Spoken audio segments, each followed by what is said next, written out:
do you think we've reached a point where there are companies that are too big to fail? Yeah, no, I mean that's been proven in just kind of like the banking world. The banks are always too big to fail Facts. because, at least the bigger banks, and that's what's so funny about when a company or a country goes into a recession because the government has to figure out which one of those are too big to fail and which one of those is like, we can just throw you away. And Right. so they give, like in 2008 crash, like they gave Chase and Bank of America and all these guys just massive bailouts, and they said, all right, you guys were bad, but Bad. we really need you guys to stay alive, so we're going Right. to just like slap some penalties on you and take some bigger amounts of cash away from you in the next couple of years. But then after that, like, don't do it again, or else we're going to have to bail you out, and it's just kind of like a cycle.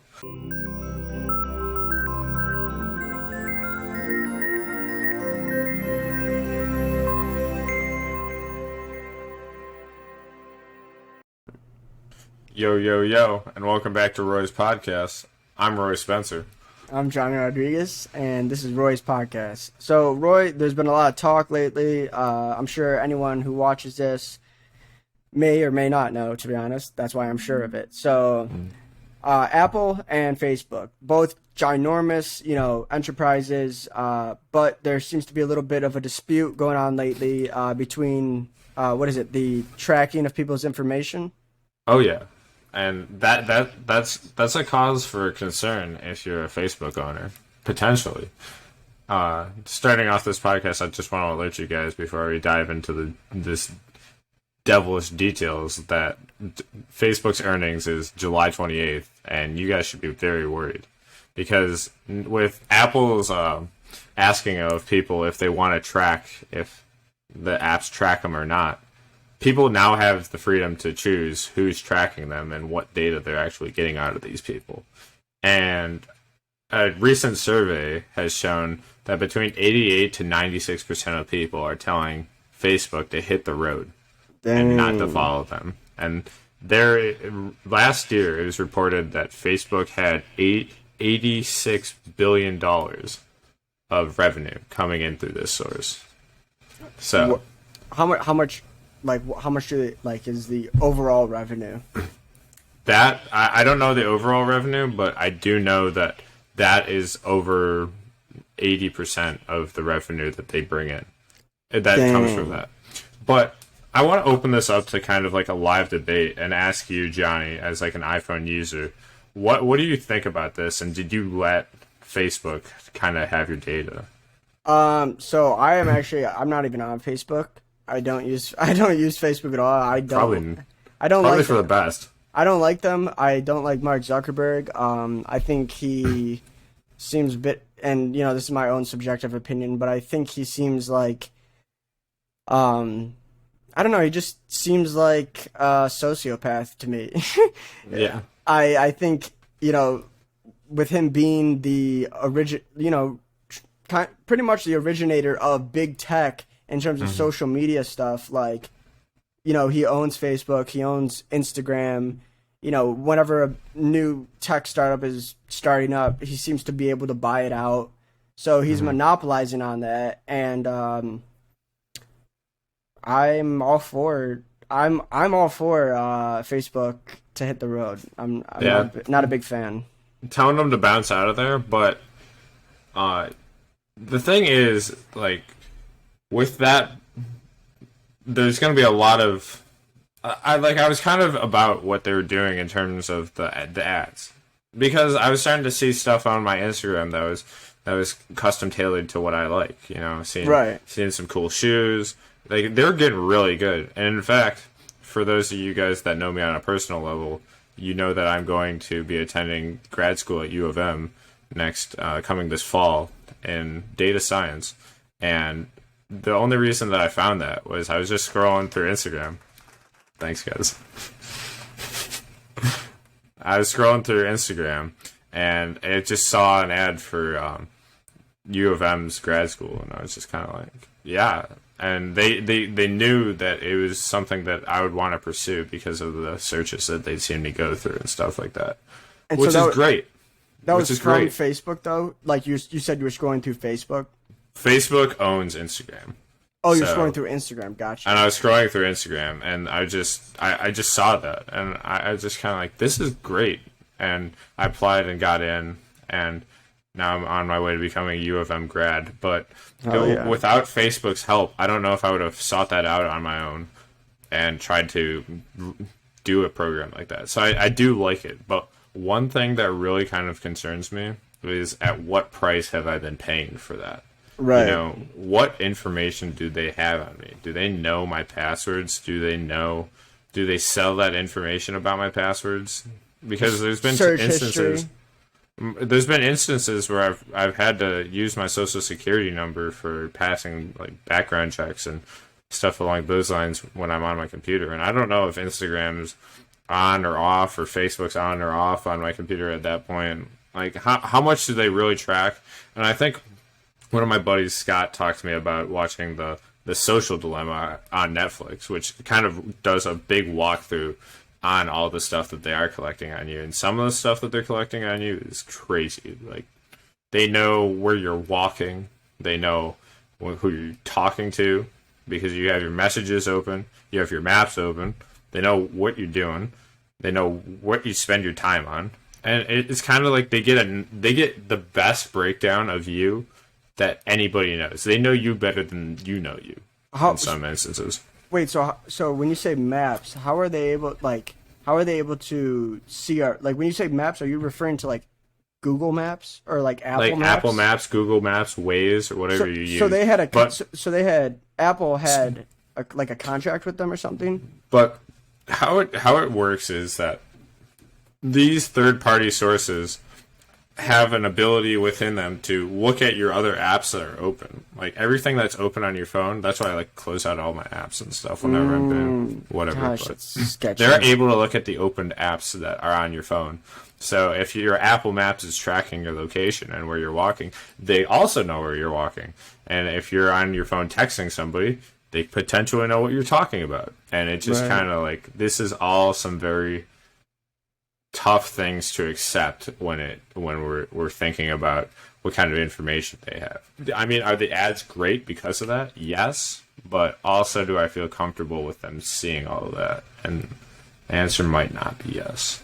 I mean, yeah, dude, and looking at it from a small business perspective, I could see how this could, seriously negatively affect them.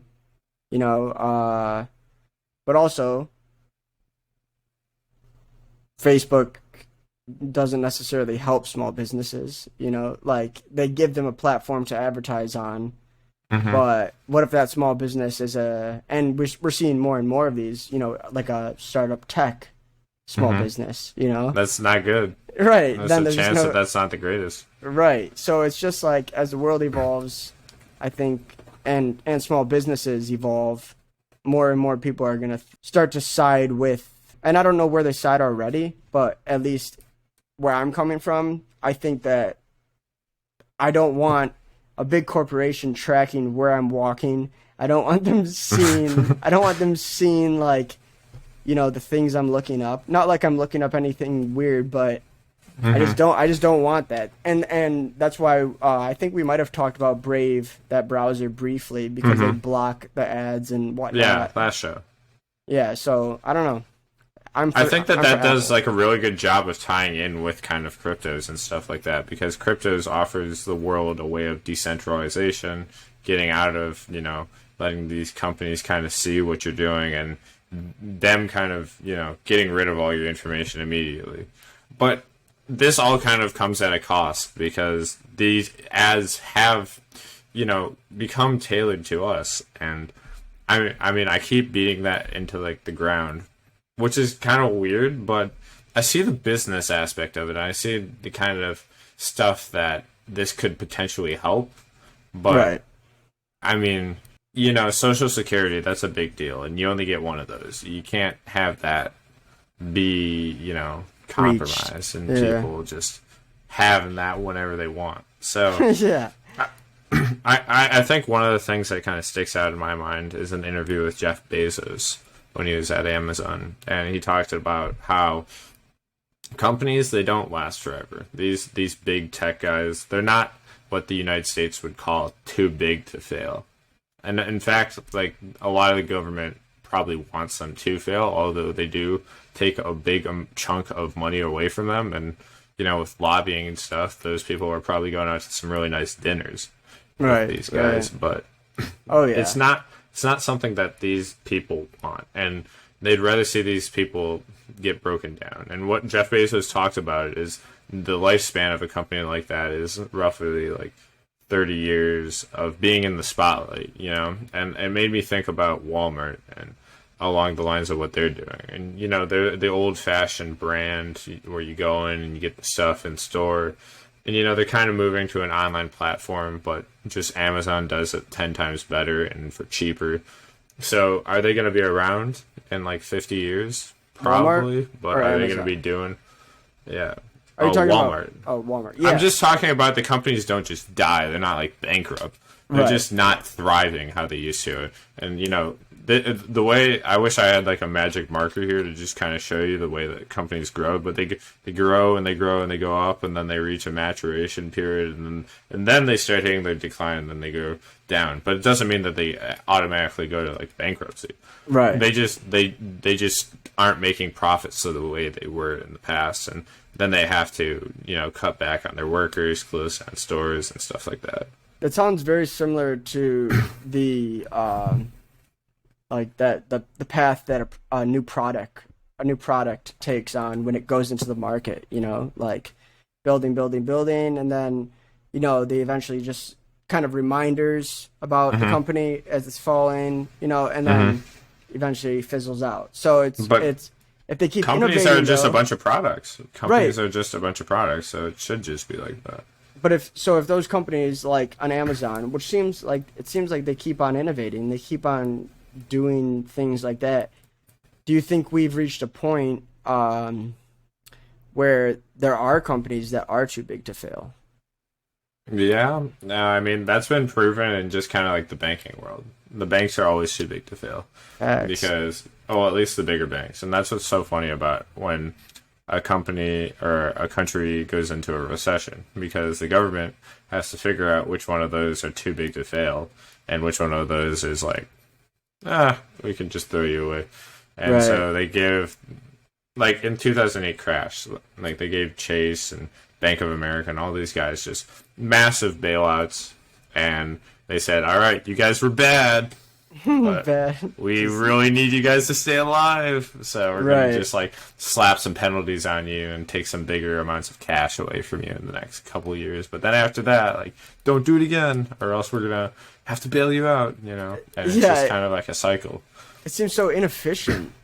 It's just a cycle, and I talk about it over and over. In fact, like I will probably talk about this book for the remainder of every single podcast that we ever talk about. But Ray Dalio just does such a great job of helping you understand just how it works. Banks are too big to fail, and when they do fail, they crash, and then they get like these bailouts, and then the government's like, don't do that again, or else we're gonna have to slap some big fines on you. And then they're like, okay, and for a few years they're good, and then they pay off all their bailout money, and then they're like, all right, let's start getting going again, and then the same cycle happens all over again. Right. Because that's what stimulates an economy and gets stuff going. Originally it's just the banks, because people need to like get lends or loans for money So to like start building stuff, and then that stirs the economy. So do you like? Is it a private thing, or like kind of an unspoken thing, like that the government does not want crypto or blockchain to exist because it would, essentially weed out banks from the conversation, and then There's a chance. yeah, because I feel like like. The government's not like they'll say crypto, it's it's not stable, it's not worth anything, like whatever, they'll say whatever they want to say about it, and it's normally not necessarily the most positive things. Are they doing that? And same with banks. But banks, they'll say we're going to create our own cryptocurrency, but it's like, so you're just going to create all they're doing when they say they're creating their own cryptocurrency, it's like we're just going to create our own dollar.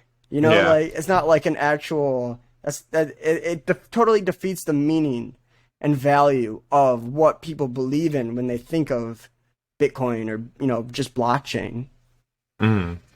I think there's a lot going on with what you said there, and like banks having their own currency and also cryptos. And so the thing is with like cryptos, the United States can't really control those. The people that control the cryptos are the people that own the most of those. And that's like our superheroes, like Elon Musk. Right. Shout out Daddy. No, I'm just kidding. He's not my dad. Although that'd be kind of funny. But it's just people that own massive stacks of cryptocurrencies is who owns, that market. And with big players like that owning it, the government doesn't have as much of a say, and that scares the government because the government wants to be able to make decisions for us. And, right. Because we established the government so that it could help us out in kind of times of crisis and when we need it and stuff like that. And so, in a sense, it's kind of good for us, except for when the government oversteps its limits and then kind of comes at us and throws a little too much on the table. But in a sense, they want to have banks have their own currency because then they can control that. Because the banks answer to the feds, and then the feds, that's part of like, it's private, but it's, kind of like a government organization that the government can have some control over. And so they'd rather have a bank be in charge of something along the lines of a currency instead of the people having their own decentralized currency. So that's kind of like my thoughts about cryptos in the future. Is it something that will succeed? Maybe. I do think that there is a bunch of cryptos that will succeed just because they're going to have an implicit value because of just the stuff that they're doing. But a lot of these other ones, once we get outside the top 50 or 100, and they're not actually like doing stuff that's actually productive, or they're just kind of less productive than the other ones, then we're going to see those get eliminated, just cut off by the government. Like PooCoin. Fuck. The government's just going to just tell those people that they suck. It's literally called PooCoin. P-O-O coin. And, there's no value. I mean, I don't have any reactions to that other than, oh, shit. Yeah, literally, oh, shit. It's a coin it's named after poop. There's nothing to it, but what they do have, actually, and here's where it's interesting, what they do have, sorry, this is a little off track, but it's just kind of interesting. What they do have is, you go on PooCoin's website, they have all of the other Poo coins, that they call Poo coins, because, just coins that are nothing, that are just, memes. Nothing. Yeah, they don't mean anything, and they have them ranked, which one is going to get the most, community-driven value, right. So, in a way, it's almost like gambling. It literally is gambling at that point. Well, gambling I like to find gambling has some underlying statistics or, something underlying that actually pushes it along.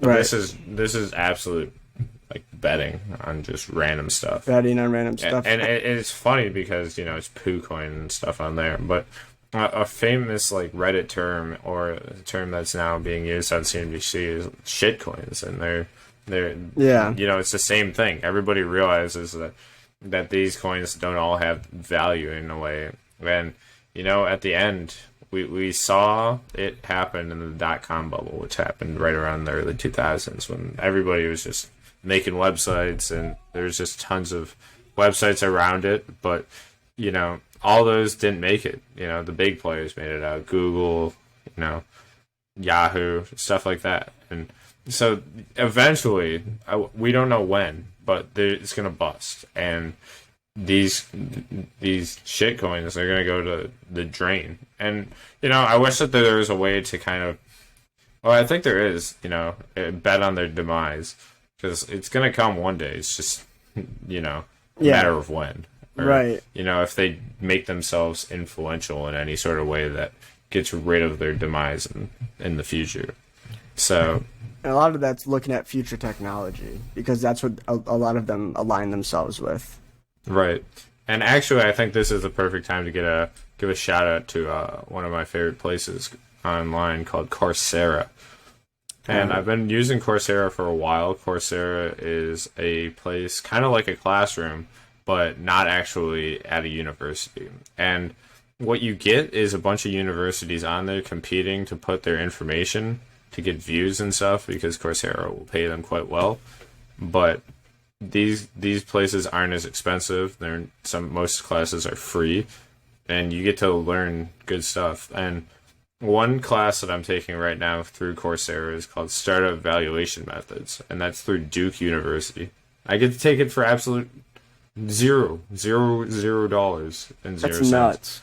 And, it's just stuff like that. If you want to learn something that has any sort of thing that you don't think you need to be in person for, I'm not talking about being a chemical lab professional and blowing up chemicals Right. and stuff where you need to actually be in person.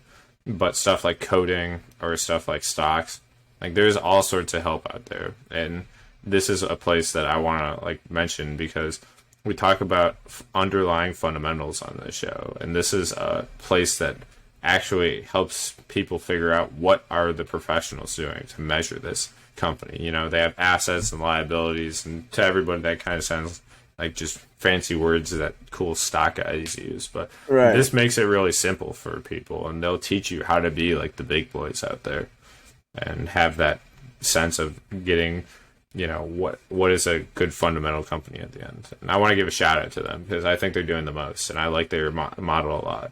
I mean, dude, I've actually taken a class on Coursera as well. And Heck yeah, what did you take? It wasn't like what you took. It was like I just wanted to see what it was about. It was at this time in my life, I was very into Buddhism. I was just really interested in it and mindfulness. So I took a class on mindfulness, and it was really cool. They had videos, and there was this one video that it was a long one, but it was almost like a cartoon in a way, but they had a narrator over it, and it was of the Buddha's life. And dude, it was just very I don't know, it just literally through that video I had never seen before, I understood what the Buddha stood for after watching it. And it was like a super short class. It was, I don't know how long, maybe 2-3 weeks. But I just wanted to see what it was about, Coursera.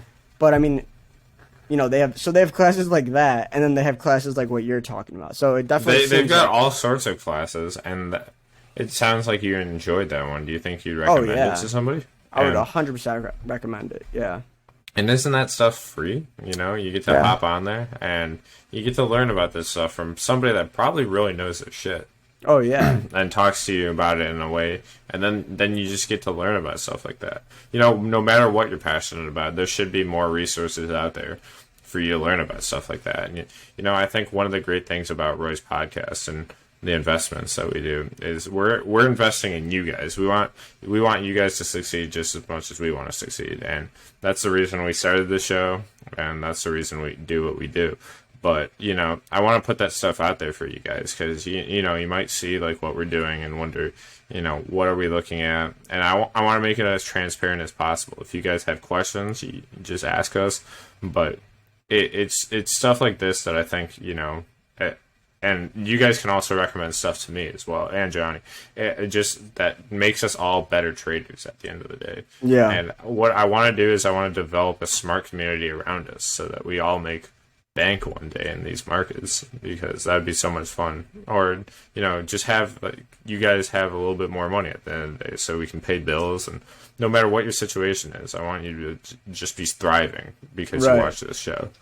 So just make sure that you donate to our podcast so that we can finish paying our bills. No, I'm kidding. Yeah, before you do any of that, but it's just we just like hearing from you guys. And I know that you guys are just some great, intelligent people because you started with us. and you might be watching other shows and stuff, and we want recommendations because we want to learn about stuff as well. This is a community of learning, and yeah, so I guess upon that, also if you guys have any stocks or stock picks, that'd also be great. And weigh in on your thoughts about this Apple and Facebook stuff. Write to us. Our email is rois.investments33@gmail.com. We'll put a thing. We'll put a link in for you guys to Yeah. like click on and stuff. So you can see it.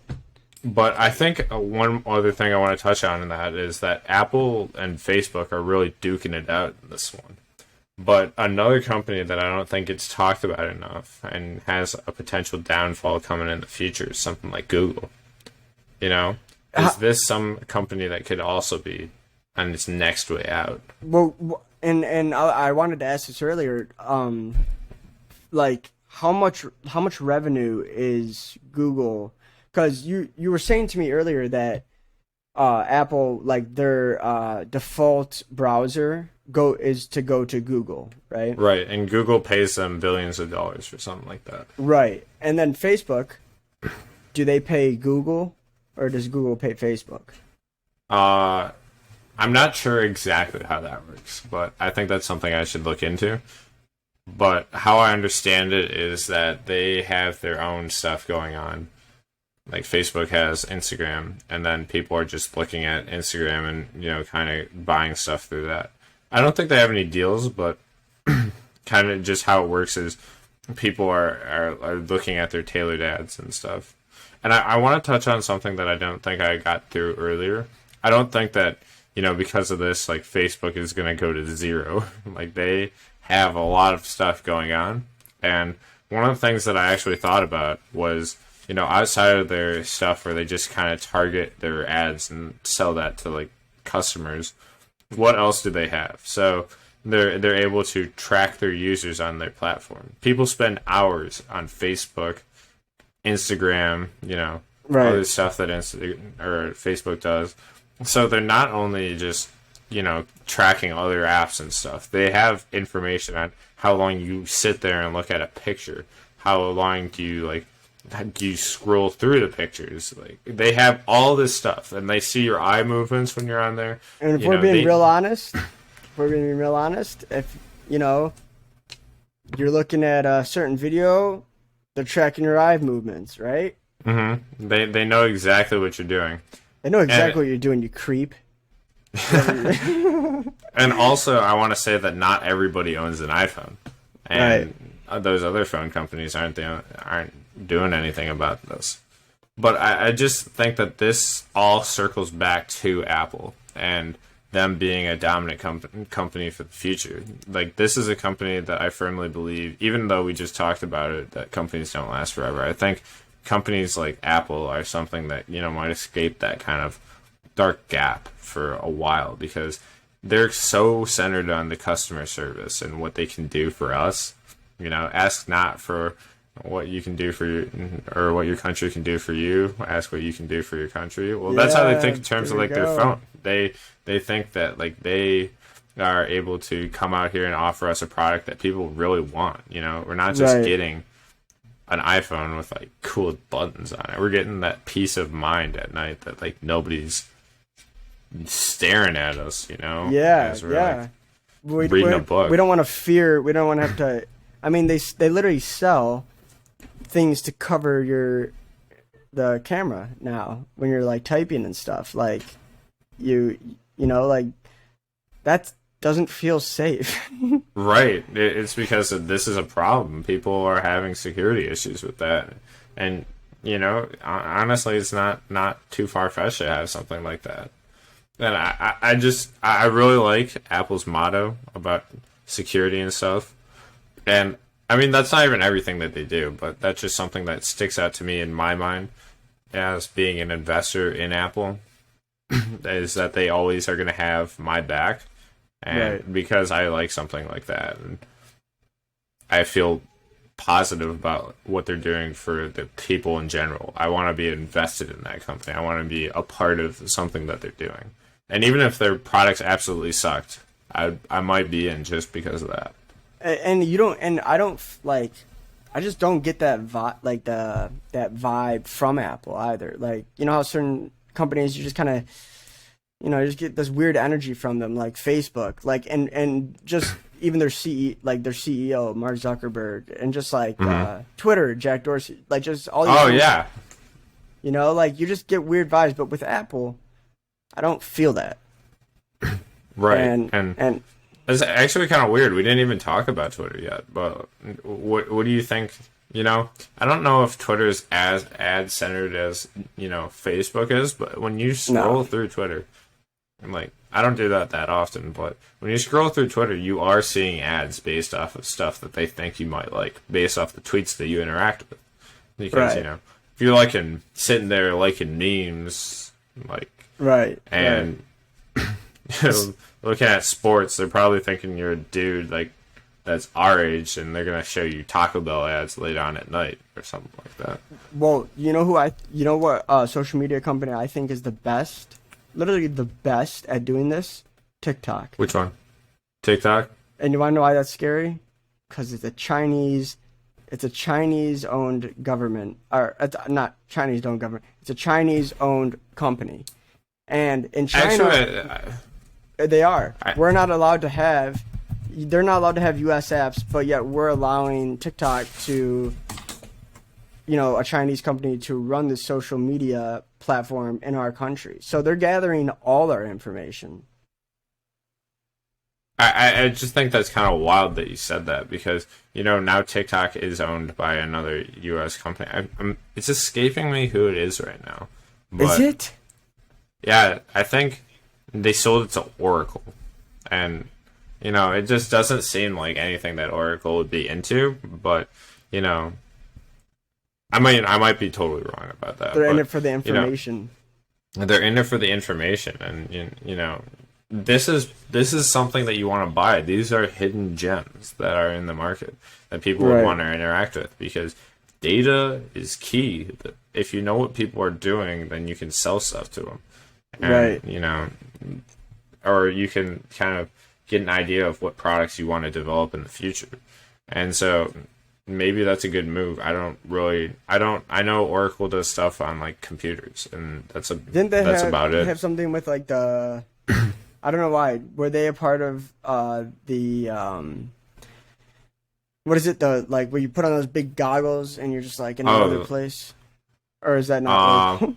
That might be. I think that's actually Google, and they sell stuff like that. But I might be wrong. I wish my dad was here right now because he used to be such a big owner of Oracle that they literally sent him shirts and coats and just merch because he's such a big owner. Yeah, just because they're like, thank you for being such a big supporter of us. We love you, and then they'd send him stuff. See, that would be sick if you could get your dad to just lend you one of those shirts or coats or something and just wear it on the pod. Oh yeah, I mean most of that went to my brother. So if you ever see him strutting around and looking real fly, you'll know. Yeah, you'll know where he got his stuff from. But it's just and. Honestly, I really like stuff like that. I think we should do that stuff for people here on the pod. If you guys are big pod listeners, we want to start doing some merch sometime in the future. So and we are. We're dropping merch. We're gonna have some merch up and running. We already got the got the ideas going. The mock-ups. We have mock-ups made. Literally, we just gotta press the button and pay a little, and then we'll have some merch up for you guys. You can buy it. We're not going to press this on too soon or anything because, this is a very early podcast. But if you want a little early product, just let us know. Shoot us an email. Smash that like button. Smash that subscribe button. But no, seriously, just email us and we'll try to get it out to you. Right. Yeah, I think you guys might be underestimating Johnny. I think you might just thinking he's capping, But I'm not capping. We really are. Yeah, we're not capping. We're gonna send you it for free because it doesn't matter to us because we want you guys to be We want you guys to be walking out there. We want you guys to be telling people what you've heard on this show so that people can become better investors together. And when you say it, you must strut with the utmost confidence when you talk about us. And if you're repping Roy's investments, you better be repping it with confidence. All right? Hell yeah. None of that. None of that slouching, like, yeah, I watch Roy's podcast. No, it needs to be, yeah, I watch Roy's podcast. Roy's podcast is filled with winners. And yeah. That's what we have going on for you guys. And we want to get out here and we want to indulge your mind in thoughts that you guys aren't really thinking about. And, maybe you did think about Apple and stuff. I mean, everybody's thought about Apple at some point, but did you think about it in the way that what they're doing might be a negative before this show? Who knows? 96 to 88% of you guys put the Facebook on the get out of town meter. So and we're not talking about, just didn't know. And we're not talking about like you guys watching this. We're talking about like a poll that was taken with like millions, right? Yeah, it was something. It was a small sample upon originally coming out, but that's what the numbers we're looking at. That's what they dictated. Like, right upon. But also, we gotta look at some biases and think about that. If you were somebody that originally got the beta version, then you must really love, looking into stuff like that. And, maybe you were gung-ho to do this because you really hated privacy. So, maybe as, like, people are adapting to the iOS version that actually does this, you see less and less people actually doing it. Well, and also, wouldn't that cut out, wouldn't that almost completely destroy, if you have an iPhone, completely destroy the industry for VPNs? I mean, it could damage it. I think there's always going to be room for a VPN because people need that privacy. Just because Apple is working on security doesn't mean that somebody else somewhere isn't trying to hack you. Or, there's many different benefits to a VPN that you can, like, say that you're somewhere else so that people don't come and hack you. Or just go to Brave. Use the Brave browser. And I think one of the things we want to talk about a little bit more here coming on our next shows is how powerful a company like Brave can be for our future. Yeah. One thing I don't think we talked about enough here is that Apple is being paid by Google so that they can be their default search browser. Now imagine Apple takes their steps a little bit further and they say, okay, Google, you also give away passwords and people are able to, and you sell your data. We don't need your $3 billion or $4 billion anymore. They don't. What if they want to get a company like Brave on there? Or give people the option to choose. They're giving people more options to choose, and they say, all right, you guys pick your starting browser, and now you know like who does what and who's tracking your data. Does everybody still pick Google? I don't know. Wow, that's crazy to think about, because thinking back to Steve Jobs, like the creator of Apple, his whole thing was, he wants you, the person that has the product, to be he wants you to have the power to do what you want to do with it. Like, whether it be texting a certain way, the Bitmojis. He didn't develop Bitmojis, but, obviously they were made from, that personalization aspect of, Apple's core thing. And so it's like, Apple seems like one of those companies that just continues to, they are tailored to the consumer. They want them to have the best experience possible. And that's, I mean, I'm not like some genius or anything, but to me, that makes me feel good about the company Apple. That's why they're a winner, and that's why we're also going to be winners here, because we're as about the people as Apple is. And as we like become bigger and we show you guys that, we're going to definitely be able to drive some ROIs for you guys. And who doesn't like a little extra cash in the bank, at the end of the day. Exactly. So I think that kind of wraps it up for us today. But if you guys have stock picks, this was a recap. Like a recap episode, we just want you guys to know that, we're still here, we're still kicking. We've just been very busy. If you go on roisinvestments.co, you'll see that, and then you go to what is it? How I Trade.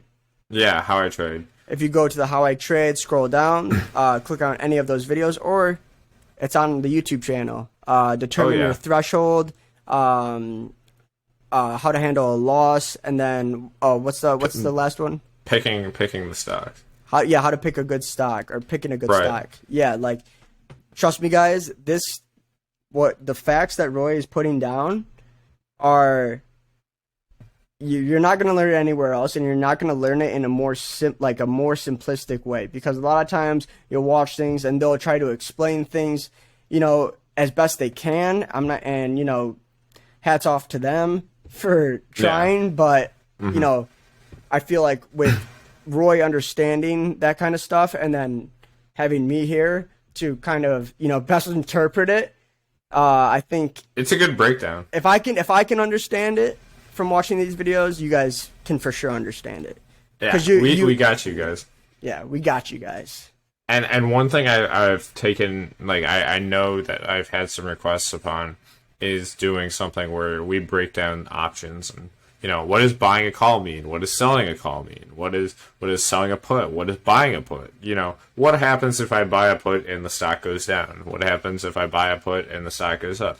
That will all be covered in like our upcoming short videos as well, because we hear what you guys are talking about, and we want you guys to be successful.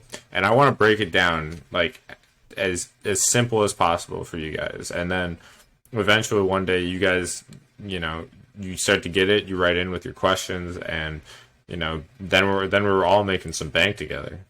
Yeah. So let's get it going, and stay tuned. Well, and hopefully also, once you guys get it going, and you guys are, pushed out of the nest, and then you got to flap your wings. Hopefully, you guys, if you guys, start really exploding, me and Roy are sitting in the nest still. Hopefully you guys aren't just flapping your wings and then kicking us down. You let us grab on, and we're not just reaching for you. So, bring us with you. Yeah, definitely bring us with you. And one thing I also wanted to talk about, which I will talk about in like a full video, I think coming up, is TD Ameritrade's Thinkorswim, and how that has the ability to let you simulate trades with money that they give you, that you don't, it's not a real thing, but that helps you discover your trading style and stuff before you put in your actual dollars that you've worked really hard for. It allows you to go in there, develop a trading strategy. Heck, check out the ones that I put in under How I Trade. I think you guys will be really, really happy with the results that you get if you follow it, and just see what you guys Can we put a link here? Can we put a link underneath this so they can check that out? Yeah, totally. Let's put a link in. Perfect. There's what you'd have to do is you'd have to download TD Ameritrade, and you'd have to go in and create a profile, and you don't need to put in any money. It's all free. And then after you create a profile, you're able to download their Thinkorswim app, which has got a lot of stuff going into it. It has a lot of powerful tools. But I think that one of the best things is it allows you to start trading with money in a simulation, and you can kind of check out stuff and see what works and whatnot. And then when you guys, you're making some real dollars, however you're doing it, you don't feel as afraid to put in some real dough into this, because you know that you know what it takes to do and be successful. It's legitimate training and practice, like for sports, but for trading. And that's how everybody gets better. Exactly. Hell yeah. Okay, and also going off of that, I'm gonna make that account as well. So we can honestly we'll do a in-depth look with you, like helping me set up my own Let's account. Do it. And then showing how to do it and whatnot. So look for maybe on the next podcast. Who knows? Yeah, we can do it. We can literally do it on the next podcast. Yeah, we can do whatever we want on Roy's podcast. Heck yeah, we got you guys. We're here for you, dude, and we hope you have a blessed couple of your next days. And stay tuned for some nice stuff coming. check out Apple. Check it out Check it if out. you haven't done it already. ROISinvestments.co. Go, please like and subscribe, and be on the lookout for more things. And as we continue to release episodes, I know it's like a week. It's a little bit late. It's like a week later or whatnot. Mm-hmm. But we've been racking up some episodes just so we can finally just push them out consistently and not have to worry about it. So, just part of the process, guys. But don't worry, things are starting to get some legs, and we're up and running. So, heck yeah, we're glad you guys are staying with us. So, exactly. With that being said, I want to sign off here on Roy's podcast and wish you guys a great ROI in your next trade. See you guys. Yeah. I'm a hustler, baby. I'm a hustler, baby. Make money, make money. When shit hit the fan, we'll take money. Southside. Be with the best of them, done shot at the rest of them. Yeah, check some collector.